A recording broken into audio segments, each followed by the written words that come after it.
आजाद TV Raichur Raichur में स्थित एक स्थानीय प्रसारण चैनल प्लेटफॉर्म है। यह मुख्य रूप से शिक्षा, सांस्कृतिक गतिविधियों, समाचार, न्यूज से संबंधित कार्यक्रम प्रसारित करता है। लाइव कवरेज, राजनीतिक और सांस्कृतिक कार्यक्रमों का सीधा प्रसारण।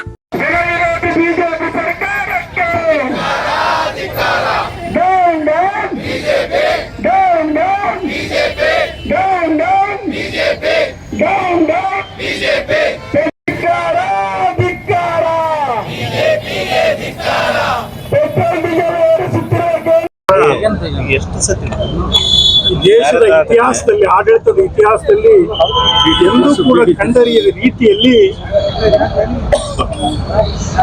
ಅಗತ್ಯ ವಸ್ತುಗಳ ಬೆಲೆ ಏರಿಕೆಯನ್ನ ಮಾಡ್ಕೊಂಡು ನಾವು ನೋಡ್ತಾ ಇದ್ದೀವಿ.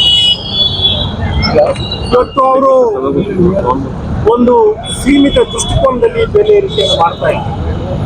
ನಿರಂತರವಾಗಿ 15 ದಿವಸಕ್ಕೊಮ್ಮೆ, ತಿಂಗಳಿಗೊಮ್ಮೆ, 6 ತಿಂಗಳಿಗೊಮ್ಮೆ, ವರ್ಷ ಪೂರ್ತಿ ಪ್ರತಿ ಹಂತವಾಗಿ ಇವರು ಬೆಲೆ ಏರಿಕೆಯನ್ನು ಮಾಡ್ತಾ ಹೋಗಿ ಇವತ್ತು ಜನರ ಮೇಲೆ ಬಹುದೊಡ್ಡ ಒಂದು ದುಬಾರಿಯಾದಂತಹ ಬೆಲೆ ಏರಿಕೆ ಹೊರೆಯನ್ನ ಇವತ್ತು ಜನಸಾಮಾನ್ಯರಿಗೆ, ಬಡವರಿಗೆ ಕೇಂದ್ರ ಸರ್ಕಾರ ಇವತ್ತು ಕೊಡುಗೆಯಾಗಿ ದುರಾದೃಷ್ಟಕರ ಮತ್ತು ಬಹಳ ಖಂಡನಾರ್ಹವಾದಂತಹದ್ದನ್ನ ಈ ಸಂದರ್ಭದಲ್ಲಿ ಹೇಳಿಕೆ ಇಷ್ಟಪಟ್ಟಿದೆ. ಇವತ್ತು ಅಗತ್ಯ ವಸ್ತುಗಳು ಯಾವ ರೀತಿ ಬೆಲೆ ಏರಿಕೆ ಆಗಿ ಅಂತಂದ್ರೆ ಇವತ್ತು ಬೇಳೆಕಾಳುಗಳು, ಕಾಯಿಪಲ್ಯಗಳು, ಹಾಲು, ತುಪ್ಪ, ಪ್ರತಿಯೊಂದು ಮಕ್ಕಳಿಗೆ ಬೇಕಾಗುವಂತ, ಪ್ರತಿ ಕುಟುಂಬಕ್ಕೆ ಬೇಕಾಗುವಂತ ಅಗತ್ಯ ವಸ್ತುಗಳ ಬೆಲೆಗಳು ಗಗನಕ್ಕೆ. ಇವತ್ತು ಜನರ ಬದುಕು ದುಸ್ತರವಾಗಿದೆ. ಇವತ್ತು ಅವರ ಒಂದು ಕಷ್ಟ ನೋಡಲಾರದಂತ ಸ್ಥಿತಿ ಇವತ್ತು ಈ ದೇಶದಲ್ಲಿ, ರಾಜ್ಯದಲ್ಲಿ ನಿರ್ಮಾಣ ಆಗಿದೆ. ಇವತ್ತು ಅದೇ ರೀತಿಯಾಗಿ ಏನು ನರೇಂದ್ರ ಮೋದಿ ಅವರು 2014ರಲ್ಲಿ ಅಧಿಕಾರಕ್ಕೆ ಬಂದರು. ಅವ್ರ ಅಧಿಕಾರಕ್ಕೆ ಬಂದ ರೀತಿ ಯಾವ ರೀತಿ ಇತ್ತು ಅಂತಂದ್ರೆ, ಜನರನ್ನ ಮೋಸ ಮಾಡಿ, ಸುಳ್ಳು ಹೇಳಿ, ಸುಳ್ಳು ಭರವಸೆಗಳನ್ನು ಕೊಟ್ಟು ಜನರು ಕೂಡ ಅವತ್ತು ಆಗಿನ ಸಂದರ್ಭಕ್ಕೆ ಅವರ ಮಾತನ್ನು ನಂಬಿದ್ರು. ಇವರು ಬಂದ್ರೆ ಏನೋ ಮಾಡ್ತಾರೆ, ಬೆಲೆ ಏರಿಕೆಯನ್ನು ನಿಯಂತ್ರಣ ಮಾಡ್ತಾರೆ, ಬದುಕು ಬಹಳ ಸರಳವಾಗಿ ಆಗ್ಲಿಕ್ಕೆ ಸಾಧ್ಯತೆ ಇದೆ, ನಿರುದ್ಯೋಗ ಯುವಕರಿಗೆ ಉದ್ಯೋಗ ಸಿಗಬಹುದು, ಈ ದೇಶದ ವ್ಯವಸ್ಥೆಯಲ್ಲಿ ಒಂದು ಸಮಗ್ರವಾದ ಬದಲಾವಣೆ ಆಗ್ಬೋದು ಎನ್ನುವಂಥ ನಿರೀಕ್ಷೆಯಲ್ಲಿ ಇದ್ದಂಥ ಜನಸಾಮಾನ್ಯರು, ರೈತರು, ಬಡವರು, ಯುವಕರು ಕೂಡ ಎಲ್ಲರೂ ಕೂಡ ಅವತ್ತಿನ ಸಂದರ್ಭದಲ್ಲಿ ನರೇಂದ್ರ ಮೋದಿ ಅವರ ಮಾತಿಗೆ, ಏನು ಮೋಡಿ ಮಾಡಿದಂಥ ಮಾತಿಗೆ ಅವತ್ತು ಇವರೆಲ್ಲರೂ ಕೂಡ ಬಲಿಯಾಗಿ ಮತವನ್ನು ಕೊಟ್ಟು ಅಧಿಕಾರಕ್ಕೆ ಅವತ್ತು ಕೊಟ್ಟಂತ ಭರವಸೆಗಳನ್ನ, ಯಾವ ಭರವಸೆಯನ್ನು ಕೂಡ ನರೇಂದ್ರ ಮೋದಿ ಬಿಜೆಪಿಯವರು ಇವತ್ತು ಈಡೇರಿಸಿ ಬೆಲೆ ನಿಯಂತ್ರಣ ಮಾಡ್ತೇವೆ, ಜನರಿಗೆ ಅನುಕೂಲ ಮಾಡ್ತೇವೆ ಅನ್ನುವಂಥ ಮಾತು ಇವತ್ತು ಬಿಸಿಯಾಗಿದೆ. ಅವತ್ತಿನ 2014ರ ಬೆಲೆಗಳನ್ನು ನೀವು ತುಲನೆ ಮಾಡಿ, ಇವತ್ತಿನ ಬೆಲೆಗಳನ್ನು ತುಲನೆ ಮಾಡಿ, ಎಷ್ಟು ವ್ಯತ್ಯಾಸ ಎನ್ನುವುದು ಅನ್ನೋದನ್ನ ಜನರು ನಮ್ಗೆ ಹೇಳ್ತಾರೆ. ಇವತ್ತು ಅವತ್ತು 2014ರಲ್ಲಿ ಏನು ಮನಮೋಹನ್ ಸಿಂಗ್ ಅವರು ಅಧಿಕಾರದಲ್ಲಿದ್ದಂಥ ಸಂದರ್ಭ, ಆಗಿನ ಸಂದರ್ಭದಲ್ಲಿ ಪೆಟ್ರೋಲ್ ಬೆಲೆ, ಡೀಸೆಲ್ ಬೆಲೆ ಮತ್ತು ಗ್ಯಾಸ್ ಸಿಲಿಂಡರ್ ಬೆಲೆ ಎಷ್ಟಿತ್ತಂದ್ರೆ, ಪೆಟ್ರೋಲ್ 70ರಿಂದ 75ರವರೆಗೆ ಫ್ಲಕ್ಚುಯೇಟ್ ಆಗ್ತಾ ಇದೆ, ಡೀಸೆಲ್ ಬೆಲೆ 55ರಿಂದ 60 ರೂಪಾಯಿವರೆಗೆ ಫ್ಲಕ್ಚುಯೇಟ್ ಆಗ್ತದೆ, ಸಿಲಿಂಡರ್ ಬೆಲೆ ಬಹಳ ಸ್ಟಾಗ್ನೇಟ್ ಆಗಿ 450 ಅಲ್ಲಿಗೆ ಅದು. ಆದರೆ ಇವತ್ತು ಪರಿಸ್ಥಿತಿ ಏನಾಗಿದೆ ಅಂತಂದ್ರೆ, ಆವತ್ತಿನ ಅಂತಾರಾಷ್ಟ್ರೀಯ ಮಾರುಕಟ್ಟೆಯಲ್ಲಿ ಕಚ್ಚಾ ತೈಲದ ಬೆಲೆ ಪ್ರತಿ ಬ್ಯಾರೆಲ್ಗೆ 100ರಿಂದ 135ರವರೆಗೆ ಫ್ಲಕ್ಚುಯೇಟ್ ಆಗ್ತದೆ. ಇವತ್ತಿನ ಪರಿಸ್ಥಿತಿ 95ರಿಂದ 100ರವರೆಗೆ ಅದು ಕಚ್ಚಾ ತೈಲದಲ್ಲಿ ಅಂತಾರಾಷ್ಟ್ರೀಯ ಮಟ್ಟದಲ್ಲಿ ಕಡಿಮೆ ಆಗಿದೆ.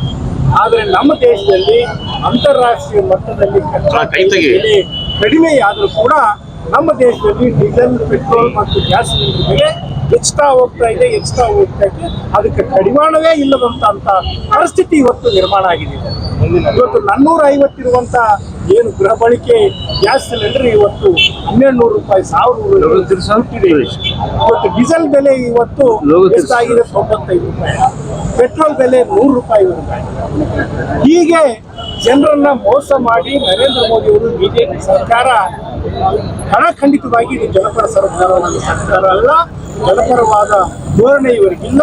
ಇವ್ರಿಗೆ ಏನಿದ್ದರೂ ಕೂಡ ತಮ್ಮ ಒಕ್ಕಸ ತುಂಬಿಸಿಕೊಳ್ಳುವ ಹಿನ್ನೆಲೆಯಲ್ಲಿ ಅವರು ಆಡುತ್ತಿರುವಂತಹ ದೊಡ್ಡ ಷಡ್ಯಂತ್ರ ಏನಿದೆ ಅಂತಂದ್ರೆ ಜನರ ಮೇಲೆ ಟ್ಯಾಕ್ಸ್ ಕಲೆಕ್ಷನ್ ಮಾಡಿ ಒಕ್ಕಸವನ್ನು ತುಂಬಿಸಿಕೊಳ್ಳುವಂತಹದ್ದು ಮತ್ತು ಅನಾವಶ್ಯಕ ಯೋಜನೆಗಳನ್ನ ಜಾರಿ ಮಾಡುವಂತಹದ್ದು ಇದೇ ಇವರ ಯೋಜನೆ ಆಗಿದೆ. ಇವರು ಜನಪರವಾದ ನಿಲುವಿಲ್ಲ, ಬಡವರ ಪರವಾದ ನಿಲುವಿಲ್ಲ ಮತ್ತು ವಿಶೇಷವಾಗಿ ಇವರು ಅನ್ಯಾಯ ಮಾಡಿರುವುದು ಯಾರಿಗೆಂದರೆ ಈ ದೇಶದ ಯೋಜನೆಗೆ ಈ ದೇಶದ ಯೋಜನೆಗೆ ಬಹಳಷ್ಟು ಆಕಾಂಕ್ಷೆ ಆಶೋತ್ತರಗಳನ್ನು ಹೊತ್ತುಕೊಂಡಿದೆ. ಈ ದೇಶದಲ್ಲಿ ಏನು ನರೇಂದ್ರ ಮೋದಿ 2 ಕೋಟಿ ಉದ್ಯೋಗಗಳನ್ನು ಕೊಡ್ತೇನೆ ಪ್ರತಿ ವರ್ಷಕ್ಕೆ ಅದನ್ನು ನಂಬಿದರು ಯುವಕರು. ಆದರೆ ಇವರಿಗೆ ಕೂಡ ಅವರು ಒಂದೇ ಒಂದು ಉದ್ಯೋಗ ಕೊಡಲಿಕ್ಕೆ ಆಗಲಿಲ್ಲ. ಈ ರೀತಿಯಾಗಿ ನರೇಂದ್ರ ಮೋದಿ ಅವರು ಮತ್ತು ಬಿಜೆಪಿ ಸರ್ಕಾರ ಕೊಟ್ಟಂತ ಭರವಸೆಗಳನ್ನು ಈಡೇರಿಸಿದೆ. ಮೇಲಾಗಿ ಜನರ ಮೇಲೆ ಬೆಲೆ ಏರಿಕೆ ಹೋಲಿಸುವುದರಿಂದ ಇವತ್ತು ದೇಶದ ರಾಜ್ಯದ ಜನತೆ ತತ್ತರಿಸಿದೆ. ಈ ಬೆಲೆ ಏರಿಕೆಯಿಂದ ಅವರು ನಡೆದುಕೊಳ್ಳಿಕ್ಕೆ ಆಗ್ತಾ ಇಲ್ಲ. ಅವರ ಬದುಕು ಬಹಳ ಕಷ್ಟಕರವಾಗಿದೆ. ದುಸ್ಥಿತಿಗೆ ಇವತ್ತು ಹೊರದಂತೆ ರೈತರು, ಸಾಮಾನ್ಯ ಜನರು ಬಂದಿದ್ದಾರೆ.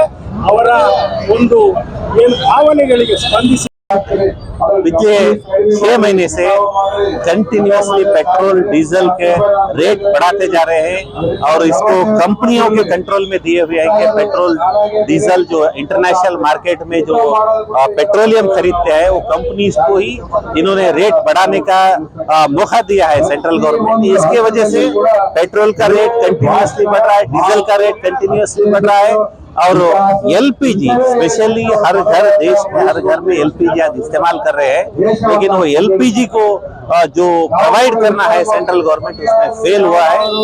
और उनका कहना है कि इंटरनेशनल में जो वार चल रहा है उसके वजह से हमारे को एलपीजी की दिक्कत है। दिक्कत रहने दे, तुम 15 दिन में देने का सिलेंडर 1 महीने में दो, लेकिन कोई गारंटी नहीं है कि सिलेंडर कब मिलता। लोग लाइन लगा के रात दिन गैस एजेंसी के सामने सोने की हालत आ गई है। ये भी बहुत बड़ी गलती जो सेंट्रल गवर्नमेंट कर रही है और देश के लोगों को झूठ बोल रहे हैं। रातें रात एलपीजी का गैस का जो रेट है 900 कमर्शियल गैस का जो रेट है 900 रुपए, 350 रुपए, 400 रुपए बढ़ाकर ये होटल वालों को पूरा रोड पे आने की मजबूरी कर रहे हैं ये लोग। उसके साथ साथ जो डोमेस्टिक गैस का है कंटिन्यूसली आप जो बढ़ा रहे हैं, जनवरी में एक बार बढ़ाए थे, दिसंबर में एक बार बढ़ाए थे, अभी कल पूरी 29 रुपीस उसका रेट बढ़ा है।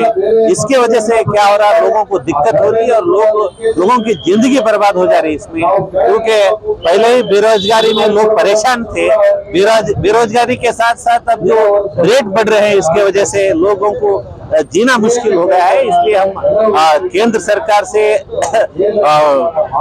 उनको आग्रह करते हैं कि आप पेट्रोल डीजल और एलपीजी का रेट पहले कम करके जो लास्ट ईयर था वही रेट पे उसको कंट्रोल करना चाहिए। जो भी जो लॉस हो रहा है वो आप गवर्नमेंट बेयर करना, क्योंकि गवर्नमेंट का काम ये नहीं है कि आप प्रॉफिट एंड लॉस कंपनी चला रहे, आप एक वेलफेयर स्टेट चलाना है तो वेलफेयर काम करना चाहिए। जो लोगों पे दिक्कत आती है उस टाइम पे गवर्नमेंट लोगों के साथ ठहरना चाहिए, ना कि गवर्नमेंट पूरी जिम्मेदारी लोगों पे डाल के भाग जाने का जो काम केंद्र सरकार आज कर रहा है वो पूरा गलत है। हम कंडेम करते हैं, जो सेंट्रल गवर्नमेंट की नीति है उसको कंडेम करते हैं। ಈ ಪ್ರತಿಭಟನೆಯಲ್ಲಿ ನಮ್ಮ ಕಾಂಗ್ರೆಸ್ ಪಕ್ಷದ ಕಾರ್ಯದರ್ಶಿಯಾದಂಥ ಶಿವಕುಮಾರ್ ಸಾಹೇಬರು, ವಿಧಾನ ಪರಿಷತ್ ಸದಸ್ಯರು ಹಾಗೂ ನಮ್ಮ ಕಾಂಗ್ರೆಸ್ ಪಕ್ಷದ ಹಿರಿಯ ಮುಖಂಡರಾದ ಶಾಂತಪ್ಪನವರು, ನಮ್ಮ ಜಿಲ್ಲಾಧ್ಯಕ್ಷರಾದಂಥ ಬಸವರಾಜ ಇಟಗಿಯವರು ಹಾಗೂ ನಮ್ಮ ಪಕ್ಷದ ಎಲ್ಲ ಮುಖಂಡರು ಮತ್ತು ನಮ್ಮ ಎಲ್ಲ ಪದಾಧಿಕಾರಿಗಳು ಕಾರ್ಯಕರ್ತರು ಈ ಪ್ರತಿಭಟನೆಯಲ್ಲೆಲ್ಲ ನಾವೆಲ್ಲ ಪಾಲ್ಗೊಂಡಿದ್ವಿ. ನಾವೆಲ್ಲ ನೋಡ್ತಾ ಇದ್ವಿ, ಕೇಂದ್ರ ಸರ್ಕಾರದಲ್ಲಿ ಸುಮಾರು 13 ವರ್ಷದಿಂದ BJP ಸರ್ಕಾರ ಬಂದ ಮೇಲೆ ನಿರಂತರವಾಗಿ ಯಾವ ರೀತಿ ಬಡವರ ವಿರುದ್ಧ ಏನು ಕೆಲಸ ಮಾಡ್ತಾಯಿದೆ, ಬಡವರ ಕಲ್ಯಾಣಕ್ಕಾಗಿ ನಾವು ಅನೇಕ ಯೋಜನೆಗಳನ್ನು ರೂಪಿಸುವಂಥ ಸುಳ್ಳು ಹೇಳಿ ನಿರಂತರವಾಗಿ ಸುಳ್ಳು ಹೇಳ್ತಾ ಈ ಕೇಂದ್ರ ಸರ್ಕಾರದಲ್ಲಿ ಅಧಿಕಾರದಲ್ಲಿ ಇಟ್ಟುಕೊಂಡು ಬಡವರಿಗೆ ಯಾವುದೇ ಒಂದು ಯೋಜನೆ, ಬಡವರ ಕಲ್ಯಾಣಕ್ಕಾಗಿ ಯಾವುದೇ ಕೆಲಸ ಮಾಡ್ತಾ ಇಲ್ಲ. ತಾವು ಹೇಳ್ತಾ ಇರ್ಬೋದು, ಕೇಂದ್ರ ಸರ್ಕಾರದಲ್ಲಿ ಪ್ರಧಾನಮಂತ್ರಿಯಾದ ಮೋದಿಯವರು ಡೀಸೆಲ್ ಮತ್ತು ಪೆಟ್ರೋಲ್ ನಮ್ಮ ಇಂಧನದ ಬಗ್ಗೆ ಯಾವುದೇ ಇಲ್ಲಿ ಕಡಿಮೆ ಇಲ್ಲ. ಸುಮಾರು 2 ತಿಂಗಳ ಅಷ್ಟು ಆಗುವವರೆಗೂ ನಮ್ಮ ಪೆಟ್ರೋಲ್ ಡೀಸೆಲ್ ದೇಶದ ಜನರಿಗೆ ನಾವು ಕೊಡಲಿಕ್ಕೆ ನಮ್ಮಲ್ಲಿ ಅಷ್ಟು ದಾಸ್ತಾನಿದೆ ಅಂತ ಸುಳ್ಳು ಹೇಳಿದರು. ಕೇಂದ್ರದ ಮಂತ್ರಿಗಳು ಇದೇ ರೀತಿ ನಮ್ಮ ಪೆಟ್ರೋಲ್ ಡೀಸೆಲ್ ಆಗಲಿ LPG ಗ್ಯಾಸ್ ಆಗಲಿ ಯಾವುದೇ ರೀತಿಯ ನಮ್ಮಲ್ಲಿ ತೊಂದರೆ ಇಲ್ಲ, ನಮ್ಮ ದೇಶಕ್ಕೆ 2 ತಿಂಗಳುಗಳು ಆಗುವಷ್ಟು ದಾಸ್ತಾನು ನಮ್ಮ ದೇಶದಲ್ಲಿ ಇದೆ ಅನ್ನುವಂಥ ಸುಳ್ಳು ಮಾತುಗಳನ್ನು ಹೇಳ್ತಾ ಇದ್ದರು ಕೇಂದ್ರ ಮಂತ್ರಿಗಳು ಮತ್ತು ಪ್ರಧಾನಮಂತ್ರಿಗಳು. ಅದೇ ರೀತಿ ಈಗ ಮೊನ್ನೆ ತಾನೇ ನಾವೆಲ್ಲ ನೋಡ್ತಾ ಇದ್ವಿ, ಪ್ರಧಾನಮಂತ್ರಿಗಳು ನಾವು ಡೀಸೆಲ್ ಮತ್ತು ಪೆಟ್ರೋಲನ್ನು ಮಿತವಾಗಿ ಬಳಸಬೇಕು, ಕಾರುಗಳನ್ನು ಬಳಸೋದು ಕಡಿಮೆ ಮಾಡಬೇಕು, ಅವಶ್ಯಕತೆ ಇದ್ದರೆ ಬಳಸಬೇಕು ಅನ್ನೋ ಮಾತನ್ನು ಹೇಳ್ತಾ ಇಡೀ ದೇಶಕ್ಕೆ ಯಾವ ರೀತಿ ಪೆಟ್ರೋಲ್ ಆಗಲಿ ಡೀಸೆಲ್ ಆಗಲಿ ಇಂಧನ ಆಗಲಿ ಒಂದು ಅಭಾವ ಇದೆ ಅನ್ನೋವಂಥನ್ನು ಅವರೇ ಒಪ್ಪಿಕೊಂಡು 1 ತಿಂಗಳಿಂದ ಹೇಳುವಂಥ ಮತ್ತು ಮತ್ತೆ 1 ತಿಂಗಳಾದಮೇಲೆ ಬೇರೆ ರೀತಿ ಸುಳ್ಳು ಹೇಳ್ತಾ ಇದ್ದಾರೆ. ಹಾಗಾಗಿ ತಾವು ನೋಡ್ತಾ ಇರೋದು ಬೆಂಗಳೂರಲ್ಲಿ ಭಾಳಷ್ಟು ಅನೇಕ ಉದ್ಯಮಿಗಳು ಹೋಟೆಲ್ಗಳನ್ನು ಬಂದ್ ಮಾಡ್ಕೊಂಡ್ರು. ಕಮರ್ಷಿಯಲ್ LPG ಗ್ಯಾಸ್ ಸಿಲಿಂಡರ್ಗಳು 2 ಪಟ್ಟು ದರ ಏರಿಸಿದ ಮೇಲೆ ಅವರಿಗೆ ಆ ಹೋಟೆಲ್ ತೆರೀಲಿಕ್ಕೆ ಸಾಧ್ಯ ಆಗ್ತಿಲ್ಲ. ಆ ದುಡ್ಡು ಕೊಟ್ಟರು LPG ಗ್ಯಾಸ್ ಸಿಗ್ತಾ ಇಲ್ಲ. ಎಷ್ಟೋ ಜನರಿಗೆ ಅಡುಗೆ ಅನಿಲ ಸಿಲಿಂಡರ್ಗಳು ಮನೆಯವರಿಗೂ ಎಷ್ಟೋ ಸಾಲಾಗಿ ನೀಡುವಂಥ ಪರಿಸ್ಥಿತಿ ಬಂತು. ಮತ್ತೆ ಕೇಂದ್ರ ಮಂತ್ರಿಗಳು ಹೇಳ್ತಾರೆ ಯಾರು ಲೈನ್ನಿಂದ ವ್ಯವಸ್ಥಿಲ್ಲ, ಯಾರು ಕ್ಯೂಯಲ್ಲಿ ನಿಂದಿರೋ ಅವಶ್ಯಕತೆ ಇಲ್ಲ, ನಮ್ಮಲ್ಲಿ ಸಿಲಿಂಡರ್ ಇದೆ, ನಮ್ಮ ಪೆಟ್ರೋಲ್ ನಮ್ಮಲ್ಲಿ LPG ಗ್ಯಾಸ್ ಏನು ತೊಂದರೆ ಇಲ್ಲ ಅಂತ ಹೇಳಿದ್ರೆ ಇಡೀ ದೇಶ ತುಂಬ ತಾವೆಲ್ಲ ಟಿವಿಗಳ ನೋಡಿದ್ರಿ, ಎಲ್ಲ ಸಾಲಾಗಿ ನಿಂತು ಸಿಲಿಂಡರ್ಗಳ ಬಗ್ಗೆ ರಾತ್ರಿ ಇಡೀ ರಾತ್ರಿ ಎಲ್ಲ ಸಿಲಿಂಡರ್ ಒಳಗೆ ತಗೊಳ್ಳಿ